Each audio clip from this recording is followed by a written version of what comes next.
नमस्कार, आप देख रहे हैं चुनाव से जुड़ी हुई खबरों का सबसे बड़ा बुलेटिन 22 का महासमर। आपके साथ मैं हूं चंदन सिंह। क्या अयोध्या में बिसात 2022 की धुरी होगी? क्या अयोध्या का मुद्दा चुनावी हवा को रफ्तार देगा? आपको बताएंगे। नमस्कार, मैं कुंदन जमैर। ये बताएंगे कि 2022 के चुनावी समर के लिए सोशल मीडिया की अहमियत क्यों बढ़ गई है और बीजेपी ने इसे लेकर के क्या प्लान तैयार किया है।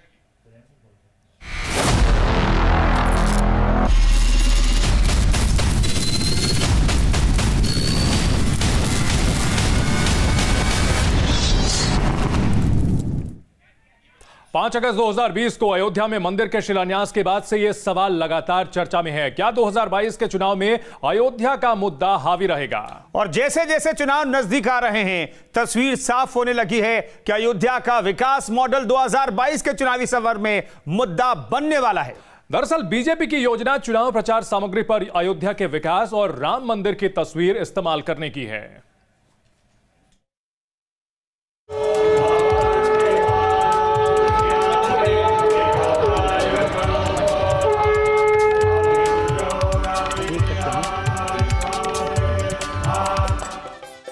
राम के नाम पर विकास के काम पर बीजेपी की रणनीति तैयार।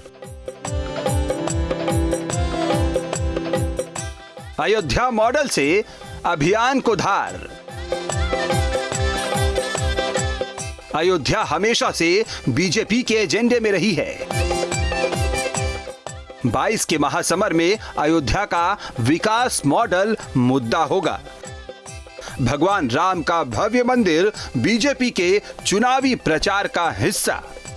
कयास तो पहले ही लगाए जा रहे थे कि बीजेपी अयोध्या में जारी विकास कार्यों को लेकर जनता के बीच जाएगी। अब साफ भी हो गया है कि बीजेपी की चुनाव प्रचार सामग्री पर अयोध्या में बन रहे भव्य मंदिर की तस्वीर होगी। साथ ही अयोध्या में विकास का बखान भी। जानकारी के मुताबिक बीजेपी की चुनावी रणनीति सिर्फ अयोध्या तक सीमित नहीं है। इस चुनाव प्रचार की रणनीति का विस्तार अयोध्या के विकास से काशी विश्वनाथ कॉरिडोर और काशी विश्वनाथ कॉरिडोर से विंध्यवासिनी देवी के धाम तक फैला है। बीजेपी ने जो रणनीति बनाई है उसके मुताबिक काशी विश्वनाथ कॉरिडोर विंध्य धाम का भी विकास चुनावी अभियान में शामिल होगा। दूसरे लफ्जों में कहे तो काशी विश्वनाथ कॉरिडोर और विंध्य कॉरिडोर का जिक्र भी चुनाव प्रचार सामग्री में किया जाएगा। दरअसल 2017 में बीजेपी की सरकार बनने के बाद से ही अयोध्या का विकास, काशी विश्वनाथ कॉरिडोर का विकास, विंध्य कॉरिडोर का विकास प्राथमिकता में रहा है। पिछले 4.5 साल में बीजेपी सरकार ने योजनाओं पर तेजी से काम किया है। सीएम योगी खुद विकास कार्यों पर नजर रख रहे हैं, लगातार दौरे कर रहे हैं। लिहाजा अब जब चुनाव करीब है तो बीजेपी धार्मिक महत्व के इन स्थलों में हुए विकास कार्यों को चुनावी अभियान का हिस्सा बना रही है। Team news state. तो 22 के महासमर में अयोध्या मॉडल को जनता के सामने बीजेपी पेश करेगी। अविनाश हमारे सहयोगी इस खबर पर बातचीत करने के लिए जुड़ रहे हैं। अविनाश, जो अयोध्या मॉडल है उसमें दो चीजों का कॉकटेल है जो बीजेपी को बहुत भाता है। एक तो हिंदुत्व है और दूसरा विकास का भी तड़का लग गया है अयोध्या की। अगर अब हम बात करते हैं तो हिंदुत्व और विकास दोनों एक साथ यहां पर दिखाई देता है। इसलिए एक ऐसा कॉकटेल है जिसे बीजेपी जनता के सामने पेश करना चाहती है। देखिए कुंदन, इस सवाल को आपसे थोड़ी पहले जो दोनों डिप्टी सीएम हैं केशव मौर्य और दिनेश शर्मा, उनसे मैंने इस सवाल को पूछा कि क्या भाजपा के चुनावी पोस्टर पर इस बार खुले तौर पर अयोध्या राम मंदिर की तस्वीर होगी या नहीं होगी। हालांकि उसको लेकर उन लोगों ने बहुत कुछ खुलकर नहीं बोला, लेकिन उनकी बातों से एक बात बिल्कुल साफ हो गया है कुंदन कि अगले चुनाव में भारतीय जनता पार्टी राम मंदिर निर्माण की उपलब्धि को और इसे एक बतौर उपलब्धि के तौर पर चुनाव में ले जाने वाली है। देखिए एक बात बिल्कुल साफ है, भाजपा बार बार बोलती है कि विपक्ष कहीं ना कहीं मंदिर को लेकर भाजपा पर आरोप लगाता था कि भाजपा का जो नारा था कि मंदिर हमने मंदिर बनाकर दिखाया, हमने धारा 370 को हटाकर दिखाया, तो ये हमारी एक उपलब्धि है कि जो हमने कहा, जो हमारा मैनिफेस्टो था, हमने उसे पूरा करके दिखाया। तो इसमें बहुत चौंकाने वाली बात नहीं हो सकती कुंदन, क्योंकि एक बात तो बिल्कुल साफ है कि अयोध्या का विकास मॉडल एक तरफ होगा और राम मंदिर का जो निर्माण कार्य होगा दूसरी तरफ होगा। और इन्हीं दोनों मुद्दों के साथ कहीं ना कहीं जो तमाम मैनिफेस्टो में वादे होंगे भारतीय जनता पार्टी के, वो तो रहेंगे ही, लेकिन भाजपा इस बात को जोर शोर से उठाने वाली है कि मंदिर निर्माण के साथ साथ न सिर्फ वहां पर मंदिर का निर्माण कराया जा रहा है, बल्कि विकास की जो तमाम योजनाएं हैं उन योजनाओं को गति देने का काम योगी सरकार कर रही है। तो इन तमाम चीजों को लेकर भाजपा अगले चुनाव में जाने वाली है और बहुत कह सकते हैं कि बहुत भाजपा की प्लानिंग ये है कि ना सिर्फ जमीनी स्तर पर बल्कि जो तमाम डिजिटल प्लेटफॉर्म होंगे उन डिजिटल प्लेटफॉर्म पर भी भाजपा इस चीज को प्रसारित करेगी कि हमने राम मंदिर को लेकर जो वादा किया था करोड़ों राम भक्तों के साथ, उस वादे को हमने हर हाल में करके दिखाया और बहुत जल्द 2023 तक, चूंकि ट्रस्ट ने यह साफ कर दिया है कि 2023 तक वहां पर गर्भगृह और पहले माले का निर्माण कार्य कंप्लीट हो चुका होगा और उसके बाद जो आम श्रद्धालु होंगे वहां पर जाकर रामलला के दर्शन कर सकेंगे। तो इसमें कोई बहुत कह सकते हैं कि शक वाली बात नहीं होनी चाहिए और भाजपा इस चीज को जोर शोर से उठाने वाली है, यह भी बिल्कुल साफ है। ठीक है, बहुत शुक्रिया पूरी जानकारी के लिए अविनाश सिंह। बीते वक्त में सोशल मीडिया का दायरा तेजी से बढ़ा है। एक बड़ा वर्ग है जो सोशल मीडिया के किसी न किसी प्लेटफॉर्म से जुड़ा है, खासकर युवा वर्ग। और इसी वोट बैंक को साधने के लिए सत्ताधारी दल बीजेपी ने खास प्लान तैयार किया है। इसी प्लान के तहत आज लखनऊ में सोशल मीडिया कार्यशाला का आयोजन किया गया, जिसमें तमाम दिग्गज भी मौजूद रहे। 22 के महासमर में कौन आगे रहेगा, कौन भारी पड़ेगा और कौन नहीं, अभी मालूम नहीं, लेकिन इतना तय है कि 22 के महासमर में सोशल मीडिया की भूमिका अहम होगी। चुनाव जैसे जैसे नजदीक आ रहे हैं, सोशल मीडिया पर राजनीतिक दलों की सक्रियता बढ़ रही है।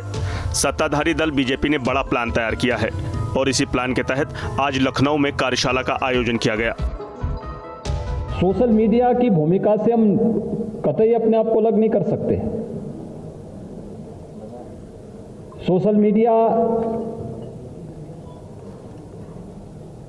आज की युवा पीढ़ी को और पूरी व्यवस्था को कैसे प्रभावित कर रहा है, उसको भी कोई नजरअंदाज नहीं कर सकता। मीटिंग में करीब 500 वॉलंटियर्स शामिल हुए।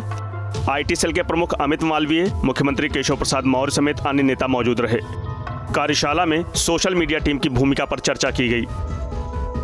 नए अभी अपॉइंटेड हैं और इनको हम बेसिकली चुनाव में आगे कैसे काम करना है, कैसे सोशल मीडिया के ऊपर, कैसे आईटी इंफ्रास्ट्रक्चर के ऊपर काम करना है, उसकी ट्रेनिंग हम इनको देंगे। दरअसल बीजेपी ने 2022 के लिए एक बड़ी सोशल मीडिया टीम तैयार की है।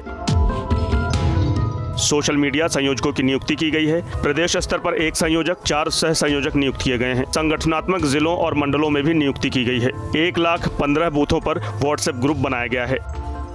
मतलब साफ है कि बीजेपी की तैयारी पूरी है। बीजेपी ने टेलीग्राम, फेसबुक, व्हाट्सएप के साथ साथ अन्य सोशल मीडिया प्लेटफॉर्म पर भी टीम को सक्रिय रहने को कहा है। और ऐसा इसलिए क्योंकि एक आंकड़े के मुताबिक युवाओं की बड़ी संख्या को सोशल मीडिया प्रभावित करती है और बीजेपी की कोशिश इस वोट बैंक को साधने की है। हालांकि विपक्षी दल कांग्रेस का इस पर अपना ही तर्क है। झूठ फैलाने में एक और पाठशाला बीजेपी तैयार कर रही है। इसका मुकाबला हम लगातार कर रहे हैं। देश झूठ नहीं, विकास पसंद करता है। अब तर्क कुछ भी हो, लेकिन सोशल मीडिया के प्रभाव से इनकार नहीं किया जा सकता। बीते कुछ चुनावों में सोशल मीडिया के असर को देखा भी गया है। हालांकि 2022 के चुनावों पर कितना असर पड़ता है, अभी इंतजार करना होगा। Team news state. तो जाहिर है कि 2022 के लिए एक तरफ लड़ाई चुनावी होगी, तो इस चुनावी लड़ाई को सोशल मीडिया पर भी लड़ा जाएगा और 22 के समर के लिए बीजेपी का सोशल प्लान तैयार हो चुका है और सोशल मीडिया टीम के लिए कार्यशाला का भी आयोजन किया जा रहा है। दिग्गजों ने इस कार्यशाला में जीत का मंत्र दिया है। सोशल मीडिया से सत्ता साधने की कोशिश की जा रही है।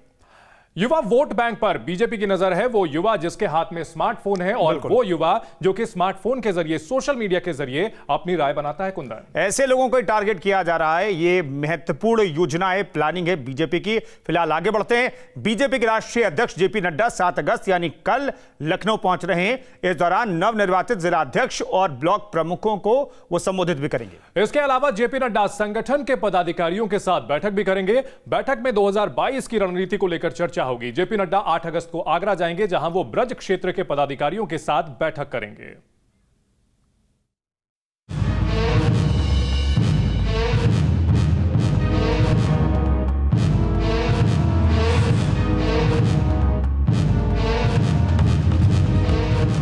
2022 में होने वाले चुनाव में अभी वक्त है। अभी करीब 6 महीने का वक्त बाकी है। इस बीच सत्ता में काबिज बीजेपी चुनावी मोड में आ चुकी है। लगातार जारी है बैठकों का दौर। चुनाव की रणनीति पर विचार हो रहा है। इस बीच 7 अगस्त यानी कि शनिवार को जेपी नड्डा का दौरा काफी अहम होने वाला है। जेपी नड्डा देंगे जीत का मंत्र। जेपी नड्डा 2 दिवसीय दौरे पर यूपी आ रहे हैं।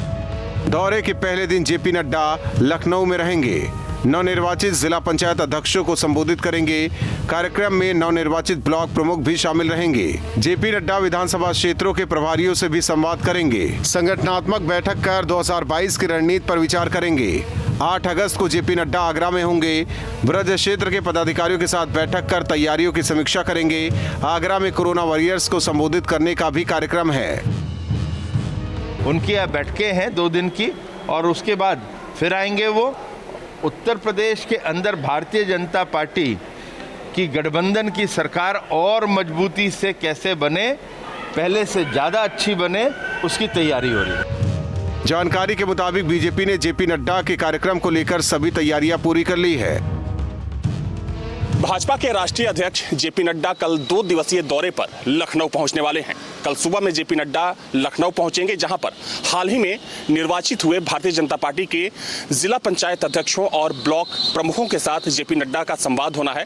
ये तय माना जा रहा है कि आगामी विधानसभा चुनाव के मद्देनजर जो तमाम जिला पंचायत अध्यक्ष हैं और ब्लॉक प्रमुख हैं, उनको भारतीय जनता पार्टी चुनाव से संबंधित अहम जिम्मेदारी सौंप सकती है।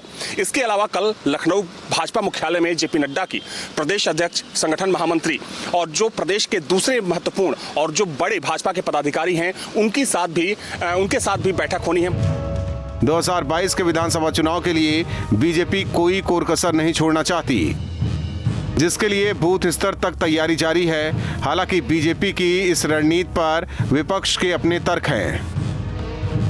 4.5 साल से उत्तर प्रदेश की जनता ने भारतीय जनता पार्टी की सरकार में जो तकलीफ, जो दर्द झेला है, चाहे कोविड काल से अपनों को खोया हो, चाहे किसानों की धरने पे मौतें हुई हो, चाहे बेरोजगारी और महंगाई से आत्महत्या की हो, चाहे महिलाओं के साथ अत्याचार हुआ हो, चाहे यहाँ पे शराब माफियाओं की वजह से लोगों की मौतें हुई हो, जहरीली शराब पीने से लोगों की मौतें हुई हो, लगातार उत्तर प्रदेश की जनता तकलीफ में रही है 4.5 साल तक। अब बीजेपी का कोई भी बड़ा नेता उत्तर प्रदेश में आके मीटिंग कर ले, उससे कोई फर्क नहीं पड़ता।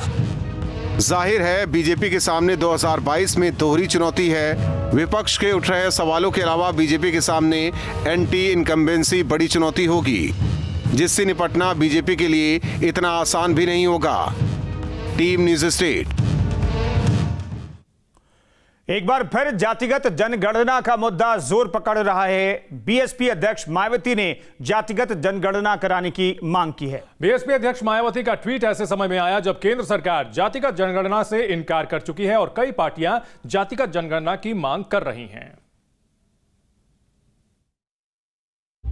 जिस मुद्दे पर बिहार की राजनीति गर्म है, उसी जातिगत जनगणना के मुद्दे पर उत्तर प्रदेश की सियासत करवट लेने लगी है। पहले ओम प्रकाश राजभर और अब बीएसपी अध्यक्ष मायावती की जातिगत जनगणना की मांग से उत्तर प्रदेश का सियासी तापमान बढ़ गया है। बीएसपी अध्यक्ष मायावती ने लिखा, देश में ओबीसी समाज की अलग से जनगणना कराने की मांग बीएसपी शुरू से ही लगातार करती रही है तथा अभी भी बीएसपी की यही मांग है और इस मामले में केंद्र की सरकार अगर कोई सकारात्मक कदम उठाती है तो फिर बीएसपी इसका संसद के अंदर व बाहर भी जरूर समर्थन करेगी। ये मांग तब उठ रही है जब केंद्र की मोदी सरकार जातिगत जनगणना कराने से इनकार कर चुकी है और बिहार में जातिगत जनगणना को लेकर सियासत तेज हो चली है। जातिगत जनगणना की मांग नई नहीं है, इससे पहले भी जातिगत जनगणना की मांग उठती रही है। पहले जातिवार जनगणना का अध्यादेश पास करें, सामाजिक न्याय समिति की रिपोर्ट लागू करें, रोहिणी आयोग का जो तारीख पे तारीख दे रहे हैं, इसका एक तिथि निर्धारित करके उस पे उसको लागू करें। यूपीए सरकार में जरूर इस दिशा में कदम उठाए गए थे, लेकिन रिपोर्ट अभी जारी नहीं की गई। जातिगत जनगणना के पीछे एक तर्क ये है कि ओबीसी वर्ग की आबादी को लेकर जो आधिकारिक आंकड़े मौजूद हैं, उसका आधार 1931 की जनगणना है, लिहाजा अब जातिगत जनगणना होनी चाहिए। हालांकि इस तर्क के पक्ष और विपक्ष में बयानों का सिलसिला जारी है। देश में जाति के आधार पर जनगणना को लेकर जो चर्चाएं हो रही हैं उसमें बसपा ने अपना स्टैंड क्लियर कर दिया है।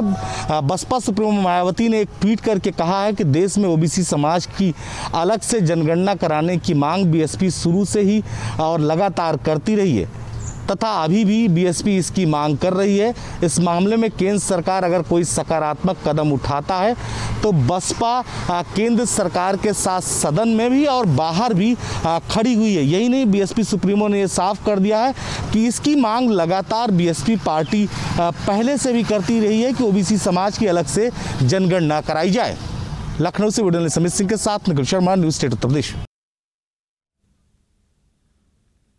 22 के महासमर में आज फिलहाल इतना ही। कल फिर हाजिर होंगे इसी वक्त चुनाव से जुड़ी हुई तमाम खबरों के साथ। आप बने रहिए न्यूज स्टेट के साथ। नमस्कार।